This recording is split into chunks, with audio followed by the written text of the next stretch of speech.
That was Waking Atlas by Christopher of the Wolves. You can find a link on our website or in the info tab to this audio for his website and CDs. That was Waking Atlas by Christopher of the Wolves. You can find a link on our website or in the info tab to this audio for his website and CDs. Welcome to the archive with Neil Kramer. And Neil, we were discussing some really interesting stuff, really getting into the higher dimension of our reality, as I'd like to call it. Tom? So I've used a few of the psychedelics myself. Mm-hmm. Had some fairly remarkable experiences. And one that I've just tried here recently, within the last couple of years, is Salvia divinorum. Yes. And that was the most amazing experience I think I've ever had, as far as taking your consciousness completely out of this reality and placing it into a completely different place. Yeah, and if I may ask, have you tried other similar substances, and that's the one that stands out above them?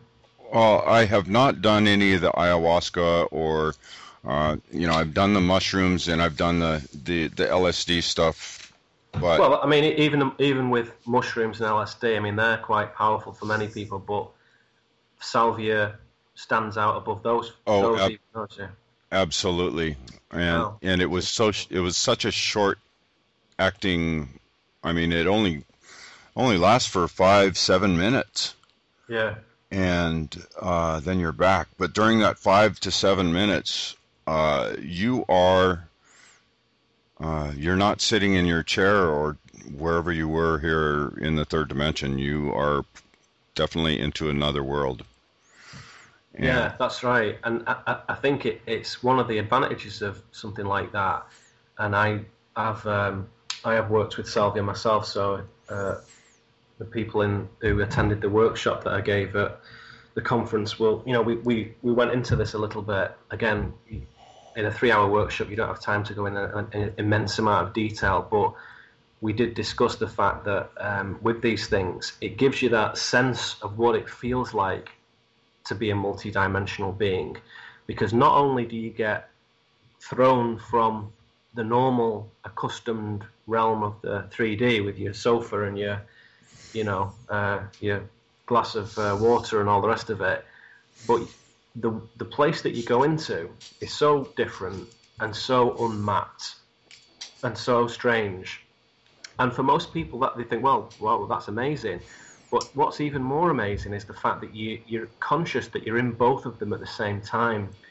And depending on the quantity, the dose, you can actually open your eyes in the 3D and be here and be there at the same time. And for most meditators who are strictly not wanting to touch chemicals, that's an awful lot of work to get to that stage just through meditation. A lot of work. And it's very hit and miss. So, as I mentioned in the talk, it is medicine, this stuff. It's not the way we get there. It's a thing that says, right, you need to be reminded of how this works, and we need to help you with this sacrament, with this substance, because to some degree, I've certainly found this in my life and in my studies with these special, amazing plants, is that they do show you something which isn't entirely removed from being able to do it without them once you understand the mechanism. So like anything, it's like training wheels or stabilizers, as we call them in Britain, on your bicycle when you're a little kid. You can't even go anywhere without them for a lot of people. Not everyone needs them, but a lot of people do. But there comes a point where you take them off, where you stop using them, because otherwise you look like a bit of a prick driving around at 50 with your stabilizer, with your training wheels still on, right? So it's not a good idea, and I'm sure in our travels, some of the people we've met who are heavy users of this, God bless them, it's not a brilliant life choice, that. It's not a fantastic thing to do very often. And the people who I'm aware of who use these most effectively, and that's from, the Venerable Terence McKenna to other people like Lorenzo Haggerty, who I met in Los Angeles 18 months ago, and many other people on and off the sort of public arena, who I won't name any others because not everybody's happy to advertise what they do. But all of them share one observance with this, and that is, if you are participating in this kind of experience, you do it infrequently and you do it with a lot of respect. Absolutely. So that immediately takes out 99% of the drug-taking recreational audience, because they're not doing it with respect and they're not doing it infrequently. So like any medicine, if you start to abuse it, it's going to mess you up and it's going to break things inside you mentally and physically. So that has to be said straight away. But yeah, sorry, I mean, you're saying a really interesting thing. I should let you talk more about this because these experiences are so precious or whatever. I mean, one of the things that you pointed out, Tom, was that it is such a short experience. Did you find that was beneficial as opposed to the sort of 8-hour mushroom experience? I felt it was tremendously beneficial because I went into it knowing that it was a short-acting experience, that I would be right back. And what it did for me, for my whole psyche, was to show me that completely other realm, and it gave me the knowing that it was there, which has allowed me to get closer to that place without the drugs, through my own meditation and my own practices, through the Yigong and through the other things that I do, it basically it cracked the door open for me.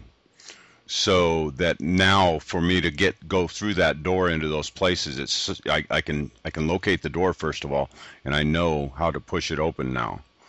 Now, to get completely into that area where I was, I haven't got there through pure meditation yet, into that same sort of realm. Yeah. But I've been standing at the veil quite a few times. Yeah. So. Yeah, I mean, I described it in conversation the other day, actually, with somebody, to say that, I mean, the new kind of sexy word for psychedelics is entheogens. I don't know if you guys have come across that word very much. Yeah? And I think it's a distinct move away from saying psychedelics, because that's too much associated with the 60s and it has its negative connotations. Yeah, it does. And even guys like Timothy Leary, who did some questionable things and also did some excellent things, in the mainstream, that's a negative. And you're just talking about Jimi Hendrix going off his tits on LSD and doing crazy songs, you know. And in the mainstream, that's a negative, and it's not a serious substance that anyone should ever do anything with as work or for discovery or for scholarly endeavour or exploration. That is left to the indigenous tribes peoples of the jungles in most people's minds. Right. And it's all a bit, you know, hit and miss and a bit patchy.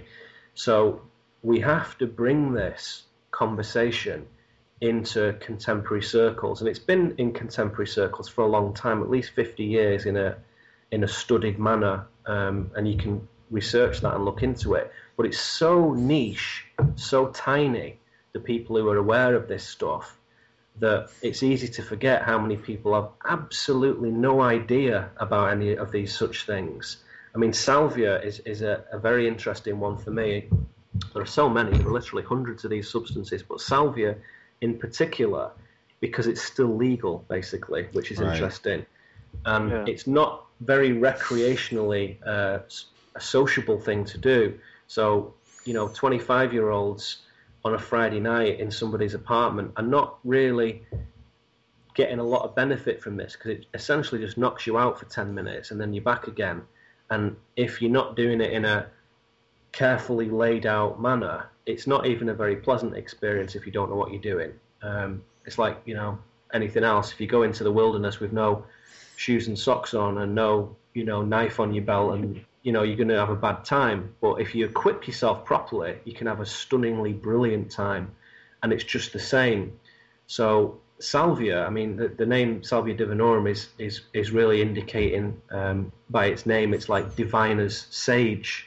And it was traditionally used for divination, for seeing, and for healing.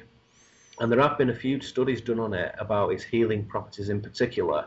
But just for the purposes of this conversation, its ability to provide knowing, as you say, Tom, is very significant, because that's the difference between an idea and an experience, is that once you bring something into your felt experience, you don't have to theorize about other realities. You don't have to wonder about them and have this kind of Christian faith in it.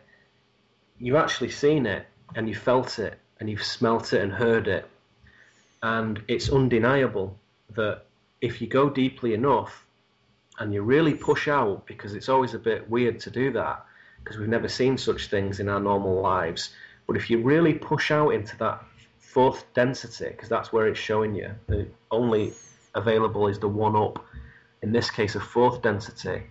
If you push out into that, then when you come back, because you've done it in an intelligent, harmonious and well-intended fashion, you're going to be able to integrate that into your worldview and into your philosophy. And as you say, it's going to do something beneficial to your psyche. It's actually going to inform you at a higher level of what is actually going on around you and how things are put together.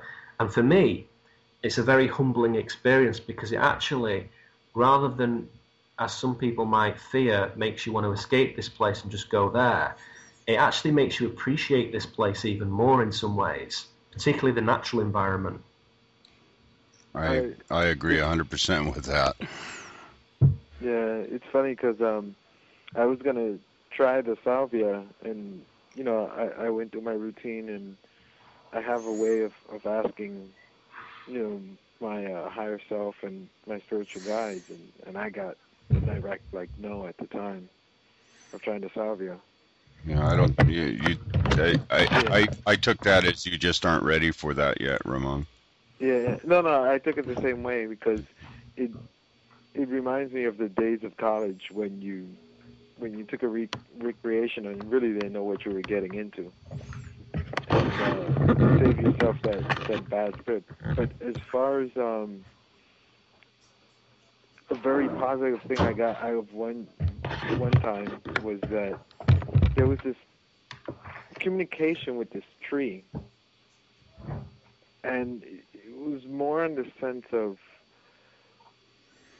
a sense of disappointment from this tree, and the tree was trying to let me know how they felt of what was going on with this 3D reality, and how so I felt their disappointment. So in that way, it was really excellent, but at the same time, it was disappointment.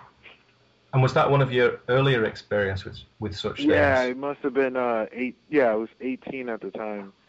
So I mean, just on a very practical level, because I think people who are not familiar with such things will find this interesting. The fact that you just said you had a communication with this tree and understood its sort of disappointment with what was going on in the world or in its environment or whatever. As a young man, how did you integrate that into your way of thinking about things when you come back to the normal consensus reality? Because that's something that we're not allowed to do, is it? Really, we're not allowed to communicate with non-human things normally. Well, for myself, it really opened me up to knowing that did exist, and some people say, "Oh no, it's the hallucinogen, and you might be crazy," and blah blah blah. But it's just knowing that what you're going through, and not only that, when you're in that state of mind, there's this understanding that it's so hard to explain in words, and once you come off of it, you're seeking that understanding again that you had.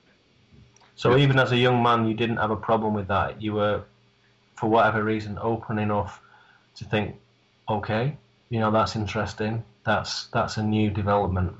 Didn't freak you out? No, because already at that time I was doing some meditation, not as heavy as I do now, but how can I say? It put me to the point where you kind of get greedy during that time, so you want to do more because you want to stay there. Because in another way, you don't want to deal with. You start to see the BS more clearly. Yeah, but that's the dangers of being yes, a young man, isn't it? Because you weren't as mature as you are now, where you can do something about that. Whereas if you're having a tricky time and you look out at the decay and deceit and rubbish of the world, there's a temptation to just escape. Yeah, and I even remember some people explaining their trips and saying how they couldn't see anybody's faces. Their faces were gone when they would see people, and now I'm starting to understand what they were seeing. Is that there was no identity, so they couldn't see people's faces. I don't know if either one of you guys ever experienced that in your earlier, if you guys ever took it recreational, not the same way as now. Well, I think it's quite something that a lot of people make contact with individually, and then you can pull all those together and say, actually, we're all doing the same thing, and that is seeing that in the further up you go in the dimensional hierarchy, the spaces. It's not strictly speaking a hierarchy, it's more of a holonomy. The further you go up in it, the further you move away from a static, anchored, singular self. So if you move up into a 4D space, and it is, you know, people who, once you're there, if you can hold yourself there, you can then, with experience, go to a 5D space. So those, you know, fifth dimensional experiences, which once sounded so crazy, if you just look at the mechanics of it, it's not so strange after all. But when you're there, one of the distinctions, and if you talk to people who do channel work and who work at, you know, very high level realms or whatever, despite the fact that many of them aren't doing it experientially, they're getting communications from those realms, which a lot of people can't deal with and just think is bullshit. But if you just look at what they write, it's interesting in and of itself, regardless of whether you buy it or not, because they describe a lot of interesting stuff, and one of them is that the higher up you move in those realms, the less self is important. And so you might even be seeing a reflection of that physically or visually to say, well, really, there is no Tom and Ramon and Neil. What we're talking about is a very, very temporary configuration, just a little story that we tell for 100 years or less, and then that disappears, really. It's so temporary that you can really just put a mask over it and say, yeah, they are faceless, because it's not actually individuated consciousness. It's still part of the whole, but it looks separate. And so perhaps you were seeing a reflection of that somehow. Yeah. The other one is I consider in the same level as they call, as I know about it, is holotropic breathing, whereas you start breathing very fast and deep, and you get yourself in the same state, which I wouldn't suggest anybody who's not doing it with someone who knows what they're doing to do it. No, indeed, it's like all these things. If you get half the technique and go away and have a go at it, you can do yourself a lot of injury. Yeah. Yeah. So for myself, right before your that Monday, right before your talk, I was doing that, and for me, that it was in the same level as if I would have took something. It was quite amazing. The difference with that is, as soon as you get there, the first thing you deal with is these walls that you have in your life, whether it's emotional blockage of things, and it's almost like, for me, it was kind of like a slam into those walls, and you have to push through these walls. Yeah. And it even got to the point where I just gave up, and then, because as long as you keep the breathing, you stay there, and once you stop the breathing, you kind of come off of it.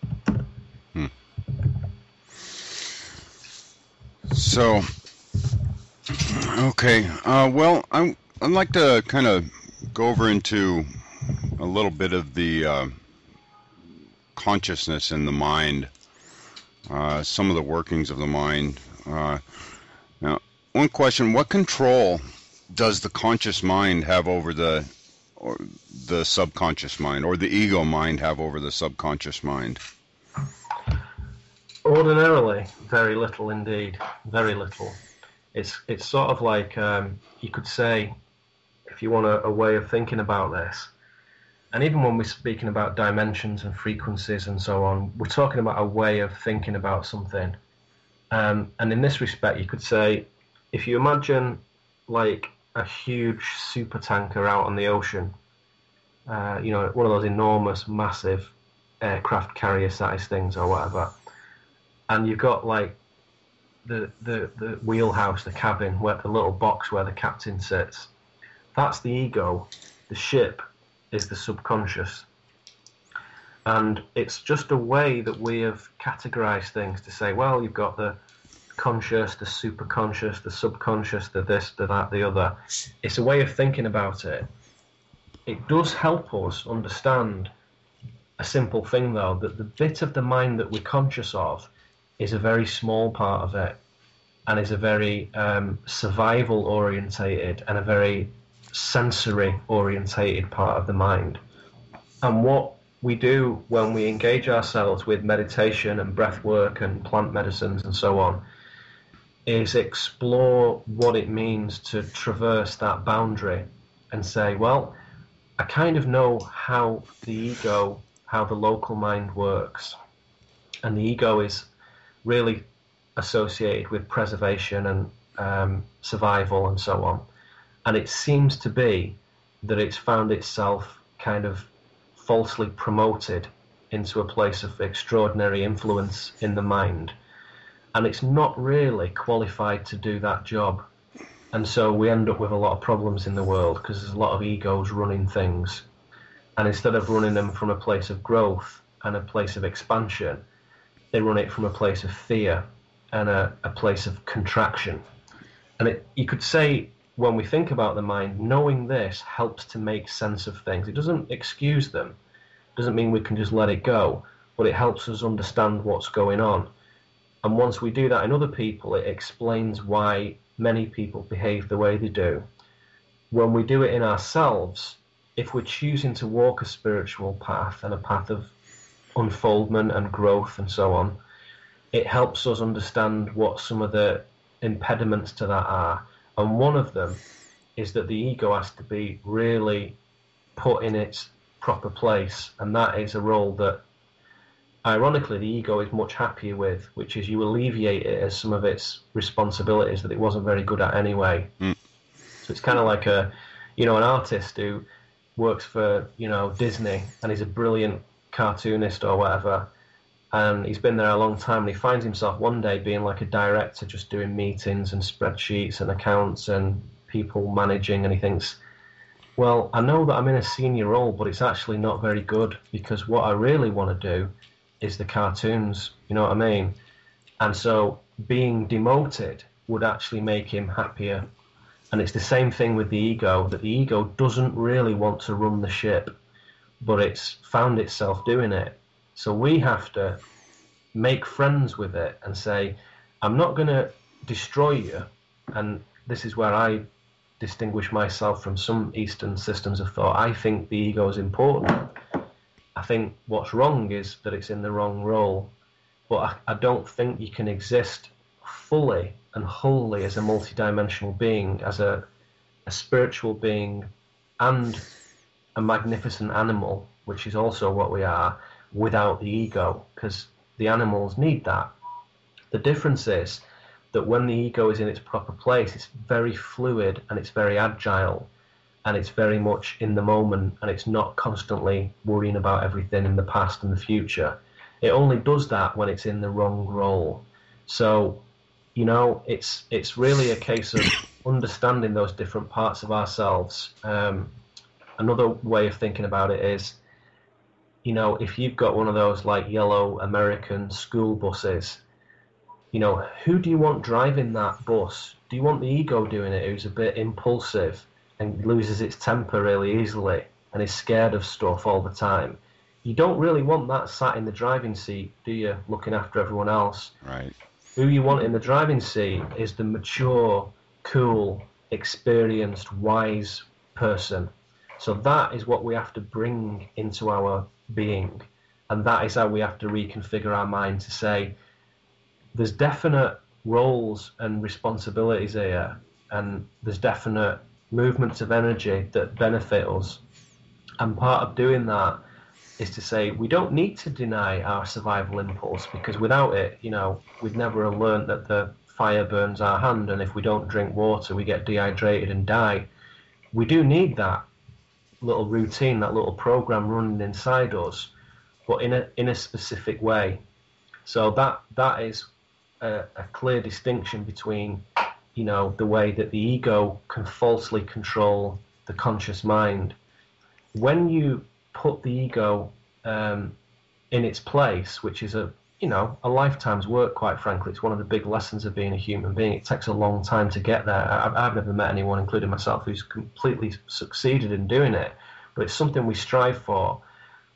As you do that, when you remove the ego from your endeavors, a few things happen. One is that what you do becomes purer and better. And another one is that the communication between the conscious mind and the subconscious mind starts to flow a little bit, and it's not as clearly separated and not as restrictive as it used to be. You actually get a little bit of sort of interplay between the two elements, a bit like left and right brain interhemispheric communication. So they're not strictly separated, and a human being is performing optimally when both are in union, like the orchestra's all playing the same song, you know, and it's beautiful. Whereas if you listen to an orchestra tuning up, it's bloody awful. And it's the same with the brain. If they're not all in harmony, it sounds rubbish. And so understanding that mind is a matter of philosophy, and it is a matter of neuroscience and so on and so forth. And to really delve into it, you know, you can read hundreds of books on this by some, you know, very, very deep thinkers. You know, some of them didn't really get there. Some of them got very deep. Some of them missed large chunks of it. So you have to use your own discernment to figure out what's relevant. But at the end of the day, there are a lot of people, a lot of mystics and a lot of shamanic peoples in the world today still who don't know any of that stuff at all and never will. And yet their mind is in a state of purity and power that very few Western minds ever get to. And that's because, once more, without the mainstream cultural paradigm, the mind naturally configures and tunes itself to an optimal state. And it's nothing to do with knowledge or linear learning or information processing. It's to do with knowing, and it's to do with integration, and it's to do with flexibility. And that's the key, keeping it as flexible and open as possible. The mind should never be a closed system. It should always have an opening in that circle to let things in and out. And that's the difference between the mystic and the academic, in that the academic likes to close that circle. It makes them feel better. The mystic prefers to keep it open. So, I'm trying to look at some practical things that people can do for creating a better life for themselves, for looking into this new paradigm that we're stepping into. And there's there's tons of different methods for quote unquote reprogramming your mind, replacing the negative thoughts and the negative prompters in your mind with positive prompters. You know, that positive reinforcement to you know, oh geez, what's the words I'm looking for? To be able to manifest, I think being able to manifest the miracles in your life, you have to be able to have that knowing that it's possible in the first place. Yes. But removing that doubt and removing the negative, the I can't do it, or maybe it's not going to work ideas.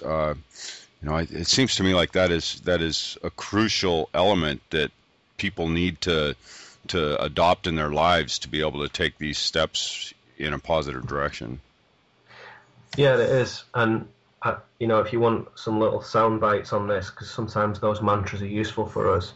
One to think about is normal is not your friend, okay? Normality isn't going to help you in any of those things you've just talked about. So you have to be confident that you can move away from that and all that normality entails in order to get to something that's real. So to decondition yourself and to give yourself the ability to rewire, you have to first get the mind in order and create space.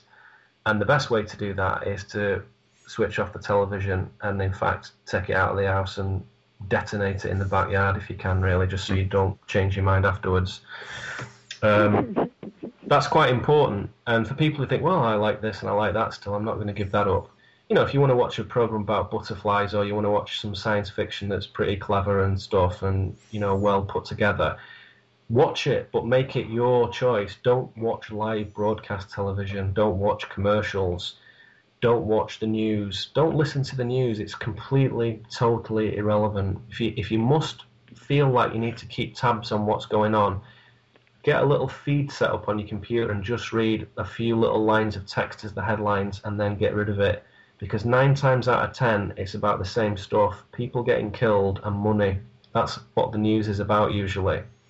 And the real things that help us about human growth and human destiny are never ever in the news. They're not. They don't appear there, so you have to go and make your own news. You decide what's important in the world. Don't let anyone tell you that Obama has anything important to say. He doesn't really, not really. Unless you're choosing to be a politician, or unless you buy into the mainstream paradigm, that man has nothing relevant to say. So why should we concern ourselves with reading about what he's saying? There's no point. There's really no point. So we have to have the confidence to move away from that and essentially recognize our sovereignty, our absolute sovereignty, as beings who do not need to be told what to do and do not need to be guided in where we should be going. We can make those decisions and those choices for ourselves. So we determine what's real and what's relevant. And then those things, those growths and discoveries that we want, how do we rewire? You know, do we want to do this? Do we want to do that? Again, the flavors of that depend on the individual and the techniques. Some people, you know, want to attach a little machine to the brain and monitor when they're producing beta waves and start, you know, that helps them establish certain good patterns of behavior and meditative states. Some people want to take synthetic chemicals. Some people want to use sacred plants. Some people want to go out and to sit by a beautiful lake, you know, at dawn and meditate. All these things are worth looking into. All these things are relevant. None of them are wrong. They just might not fit certain individuals as well as they do others. So the paths and the tools and the techniques and the teachers of these techniques, fundamentally the teachers, just as in any walk of life, sometimes we need teachers, all of us. They are all out there. And while we still have internet, before it changes to something else, which is even more interesting, after a brief period of darkness, I prophesize. But after that, it will be easy. But prior to that, while it's just pixels on a screen, one good thing about that is that no one really has any excuse of how to do this and where to go and what to do, because that library is now on your computer and you can get to nearly any information. Even some that wasn't really in the mainstream just 20 years ago is now there. And it's not everything isn't there, of course. It's only what's publicly available. But even that is a lifetime study to go into these systems and to look at what the Hindus were doing, to look at what the Druids were doing, to look at what Zoroastrian thought. How does that connect to what we're doing today? How does Egyptian mythology affect modern politics in America? What's the connection? Is it important? It's very, very, very important, and most people have no idea about it. So there are many areas of study that we can go into, and we have to balance personal experiential study with disciplined, scholarly, philosophical study, because one without the other is no use. You need to become your own scholar and your own explorer at the same time, because you need both those skills really. And we develop them in our own ways. It doesn't mean we have to write books and do academic things. Being a scholar is simply having discipline and doing things in an organized way. Being an explorer is about putting yourself on the edge, is about pioneering, is about taking risks, is about falling over and then getting back up again. And if you can combine those two things, then your discovery and your growth is an awful lot faster and deeper. And it's a simple thing, but it bears repeating that combination of skills. Right. So there's so much material out there, and I see discernment as an essential tool we all need in our bag. Have you worked out any process or methods that you use personally that others can benefit from for processing this information? There are lots of ways of doing it. A few things, let's talk about some practical things. One thing to do, which is very important, is to get regular contact with nature.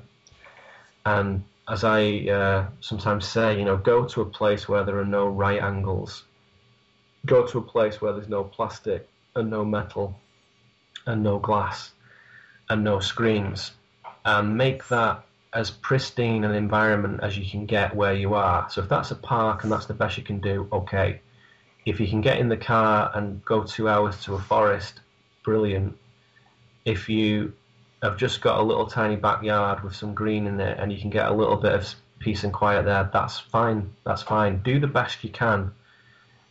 Having contact with nature is very important, because on a metaphysical level, it allows certain processes to happen in the body and in the mind that can't happen when you're in a space which is synthetic, which is designed according to man's ideas.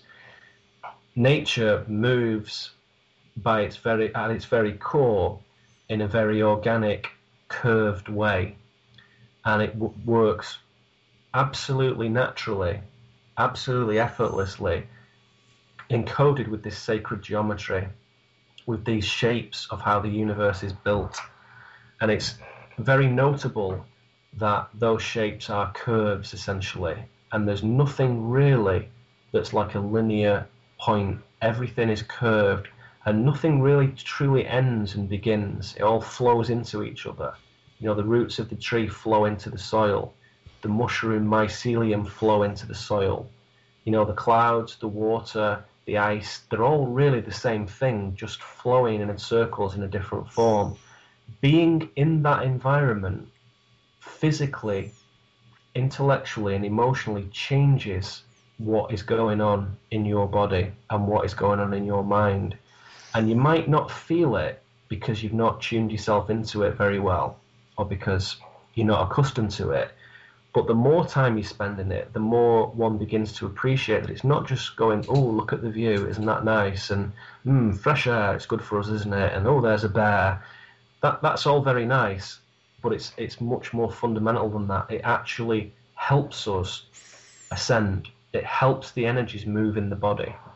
So that's very important. Another good thing to build into one's life is to make sure that you create enough time for the things that you need to do.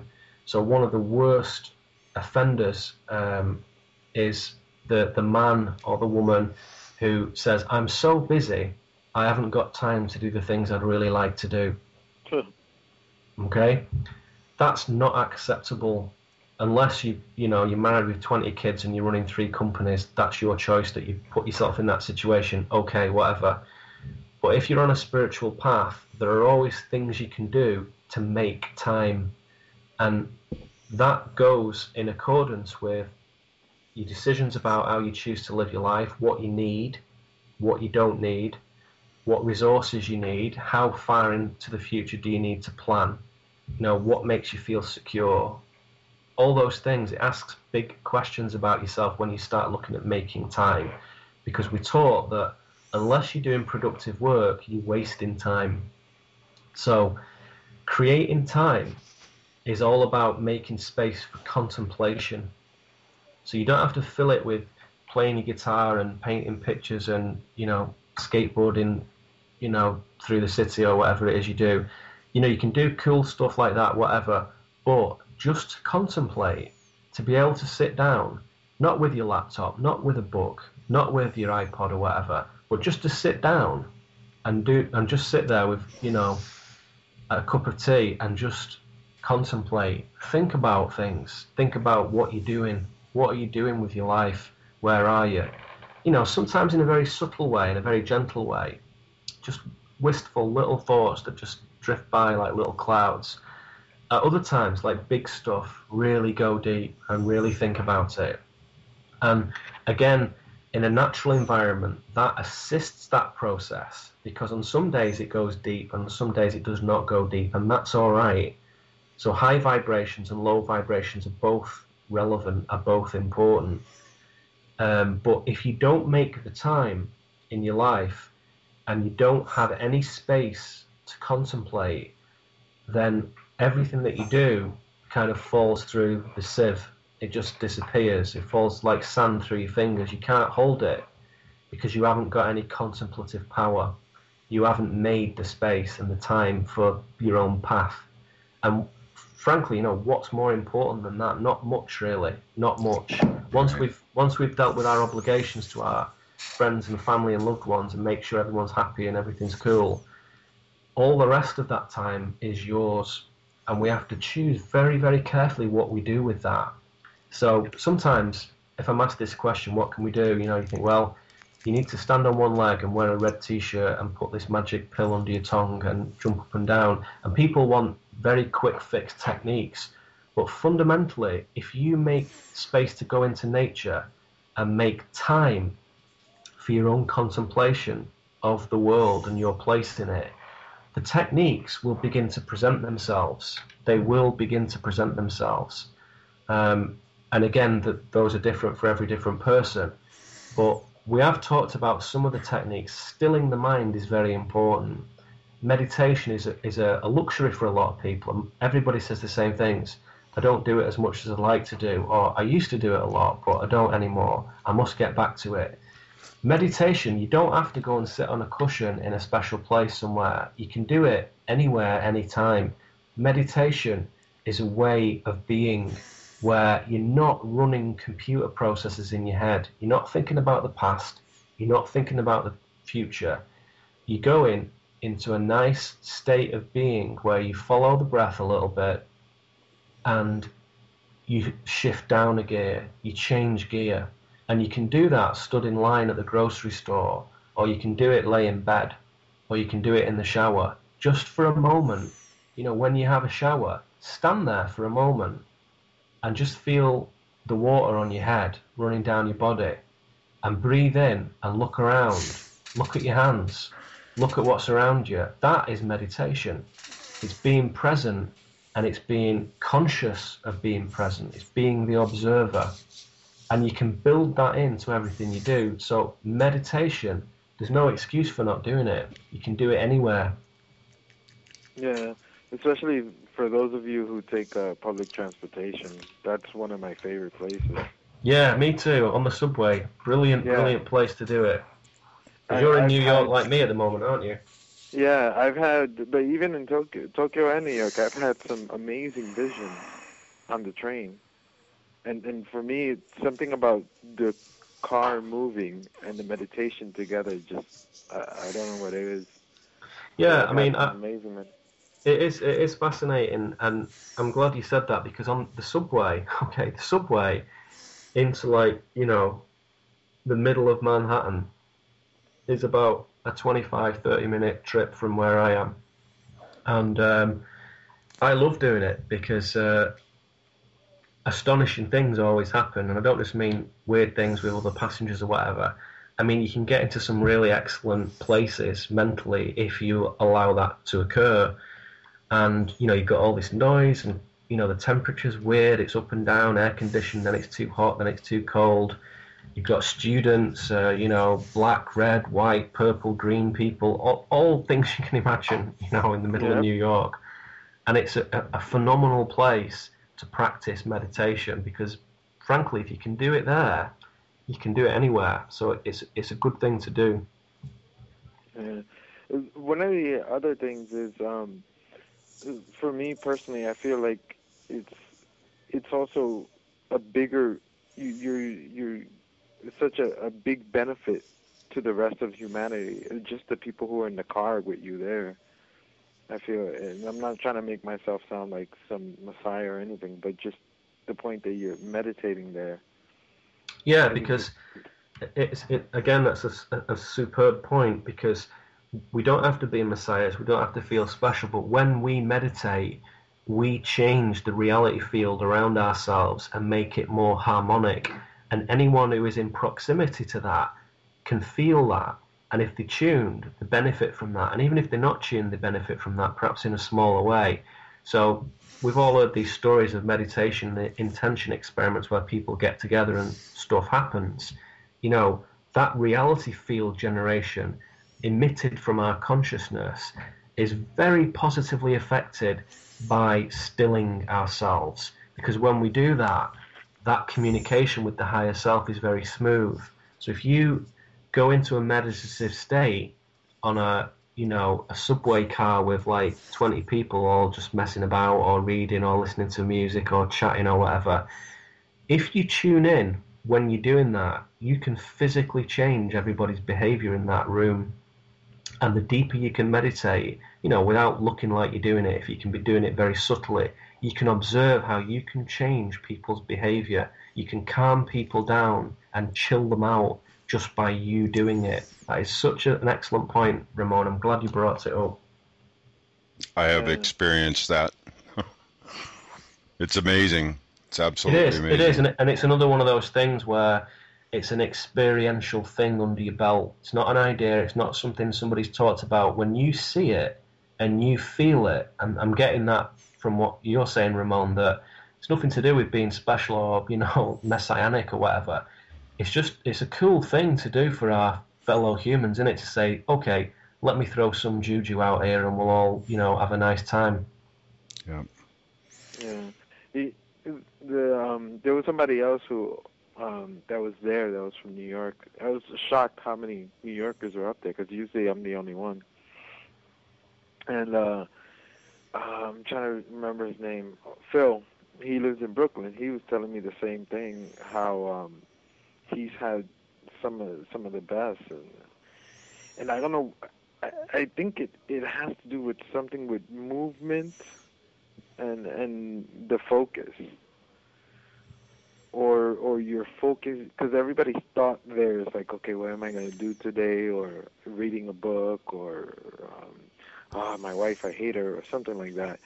And I almost feel like you're taking everybody's focus. Yeah, because it's like an aeroplane, isn't it? If everybody's sat in seats and you're going to have to sit there for 10 or 20 or 30 minutes, most people like distract themselves like with an iPad or a book or something, but there's a number of people who don't, and they sit there, and it puts you into a semi-contemplative state where you can't really do anything else but contemplate. So you think about what you're going to be doing, or as you say, you think about your relationships with people.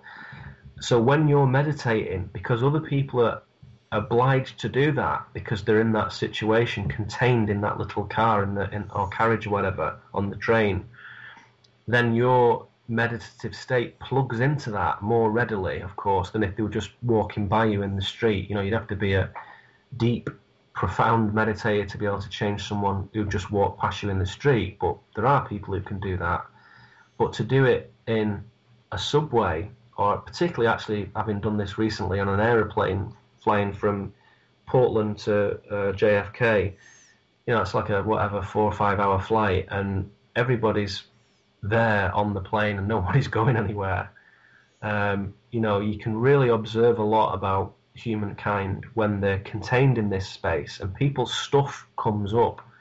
So irritated people get irritated, cool people get cooler, loving people get more loving, and you can just see it all amplified just to another 5 or 10%, and it is fascinating to observe. Now, when you're in those states, like you're meditating in those public places, is there any messages that you can think of that has come to you that might be important to share with our audience? A lot of messages, as you put it, that I get are feelings essentially, and they come from that central portal in the body, that Anahata Hindu chakric portal. They modulate themselves through that. Because we associate that with the heart, with emotions, we call them feelings, but really it's information. Feeling is a perception. Feeling is a perception. And when you feel it in that space, if I'm in a meditative state, and as I say, it doesn't mean I'm sat there with my legs crossed going om or something. Nobody can tell that I'm doing it. I'm just sat there peacefully in a relaxed pose, just looking dead, kind of very incongruous, just normal. If I go into a meditative state, I can sometimes get a sort of average diagnostic reading on how happy people are. That's something that you can't really disguise very well. So one little game that I sometimes play to train myself really in this sensitivity, it's not completely frivolous. It does have a purpose. But one game I'll sometimes play is, particularly if I'm sat opposite somebody, I'm very good at observing people without looking at them at all, and they have no idea that I'm doing it. But I can extend my field to them and feel how happy they are. And the game is to get to why they're unhappy. Because if they're happy, it's funny, it's very difficult to say why. And usually it's because there is some harmony, there's some balance, there's some humor, there's some humility, there's love. So that's cool. But it's more interesting when they're not happy, because you can, kind of like psychic Sherlock Holmes style, go into what is causing that in their life without any exchange at all of information. And every now and again, it might be relevant, or it might be synchronistically opportune to corroborate that if you see that person again. So, I've seen you a few times, you know how you're doing, do you go into the city and blah, blah, blah. And then just steer it around to, you know, as you get to know them a little bit, seeing if your original diagnosis was correct. And my thesis or whatever is this, that you can extend that conscious field around your body, and you can push it anywhere you want, and you can get to what somebody's problem is. And that is what a lot of healers do. They go to a place that the person themselves cannot go to, and it's usually some pain, some trauma about something that happened to them, and they're wounded by that, psychically wounded. And it's usually all woundedness really is passed on, really, most of the time. And that woundedness usually centers around self-worth and acceptance. So if somebody's made you feel crap, or has hurt you, or has made you feel insignificant or inadequate, that makes people unhappy. And you can trace really all things back to that in a way. And by meditating and seeing that shamanically in that person, you can actually heal them from a distance, and you can put your energy in that space and say, I see you and I see your sacred journey, and I, as another human being, completely empathize with your pain, and it's totally okay. It's totally okay, because you are growing and learning and exploring and moving forward, even though you know right now maybe only a very limited amount of stuff. I can communicate with your higher self and say, I see you and I respect you and I empathize with you. And you can even take some of that weight off them if you so wish, but one has to be very careful doing that, because you get ill yourself then. I was just about to mention yeah, you have to be very careful. But it's sometimes, you know, as a compassionate human being, sometimes spontaneously one is driven to do that. And I believe it's happened to me a few times in reverse, that somebody's seen me, particularly as a younger man, and has done that to me. And it's just something we do for our tribe. We do it for each other without any exchange of anything required. It's just something we do because we care about each other, which is an old-fashioned thing to say, but it's coming back into fashion. Yeah. There was one time that I was practicing with that, and I was on the train, and it was years ago, 10 years ago, and I was trying to feel what they were feeling, and I was going from my stomach to theirs. And this woman that I was doing it to, I felt something really wrong, and then when I was kind of done, my stomach was burning. And I realized that I think she had some kind of ulcer or something, because my stomach was just burning for about half an hour. I never did it again. Wow, yeah. It kind of scared me, and I said, okay, I'm not doing that anymore. Well, if you speak to, like, you know, psychically attuned people about this, they'll say, well, you have to shield yourself when you do that. So you have to set up a one-way energy transfer where, you know, you can say, I'm not going to bring anything in that will harm me, because if I'm harmed, you know, nobody's benefiting from this exchange whatsoever. But a sadness, when it is seen, actually physically changes that sadness. So if you can perceive somebody's sadness, you can share it without carrying any of it. So if it's a physical illness, if they've got a tumour or something like that, that's a completely different area, of course. I appreciate that. But if it's a sadness because they don't feel much self-esteem, they don't have a lot of self-esteem about themselves, you can actually physically change that equation in a person just by seeing it. Like a problem, you know, when you share it with your mate or with your friend. So it's kind of like you being the observer. Yeah, you observe it and you become psychically, you know, connected to them and say, all right, okay, I can feel your lack of self-esteem, and you know what, it's completely okay, because everybody has to map this negativity and this shadow in order to understand it and then begin to move away from it, and it's part of your sacred journey and you are important and it's okay. So just that basic human compassion can have an effect on someone. And every now and again, don't do this all the time, but every now and again I will see somebody and just feel that that is an appropriate thing to do. And I do it, you know, from a place of good intent and from, you know, a positive, transformative, gentle, appropriate way of behaving. So you don't go throwing that around all over the place, just like a doctor wouldn't suddenly whip out his stethoscope and stick it on you when you're in Macy's or whatever, you know. You don't want to be like a dick. Right.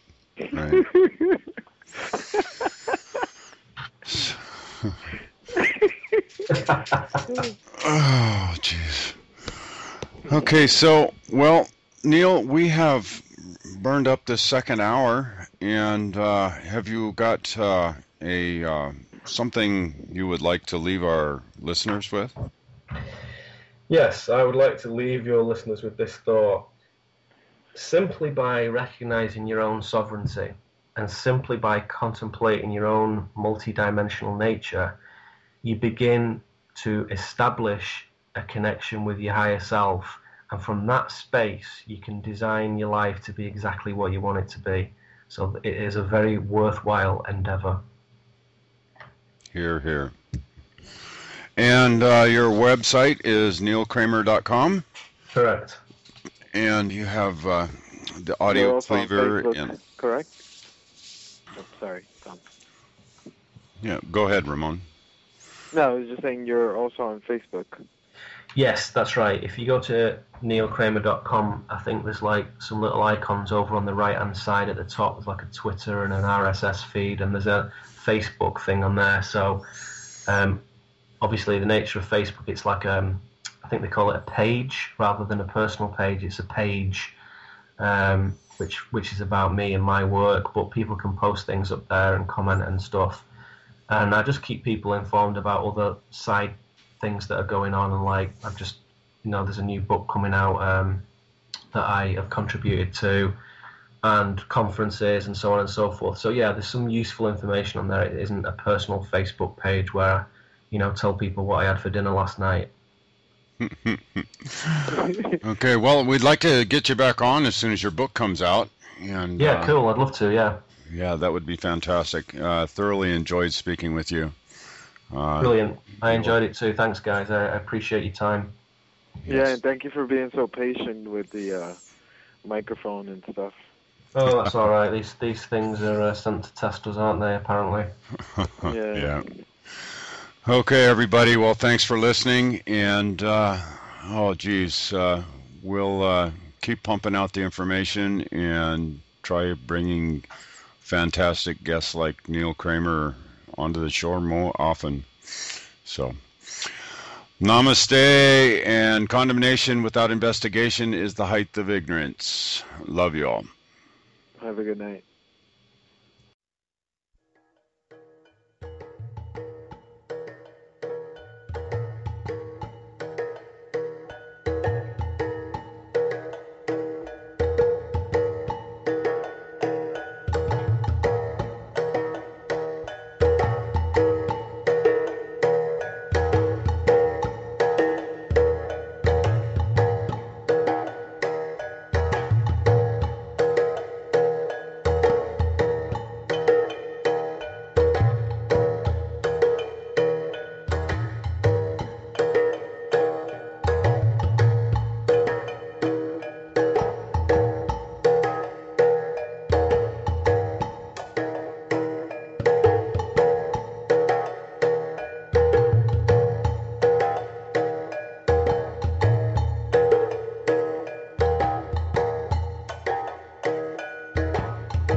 That was Christopher of the Wolves playing Bounce. And again, you can find a link to his website where you can pick up his CDs in the info of this audio. And I think I'll also have a link somewhere in the website, so find it if you can.